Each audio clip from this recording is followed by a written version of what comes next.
Մենք գտնվում ենք 32-ի 32 ընտրատեղամասում, ըստ մամուլում շրջանառվող լուրերի, այս ընտրատեղամասից բերման էր ենթարկվել անձ։ Մենք հիմա տեղում ենք պարզելու, որքանով է համապատասխանում այս ինֆորմացիան իրականությանը։ Նախ խնդրեմ ներկայանաք։ Ես Նազիկ Մուրադյանն եմ, 32 ընտրատարածքի տեղամասի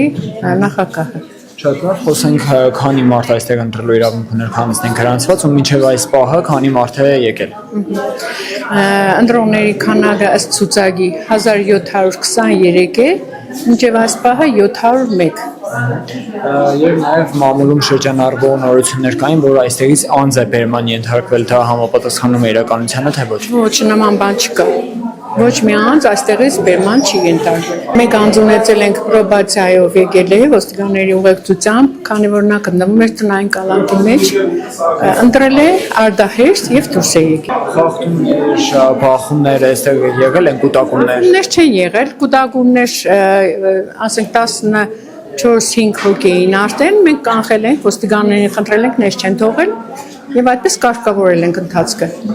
Այս ընտրատեղամասում խախտումներ չարձանագրեցինք, փոխարենը հանդիպեցինք առաջին անգամ ընտրության եկած անձի։ Եվ հանուն ինչպեսի Հայաստան ունենալու քվեարկեցիք։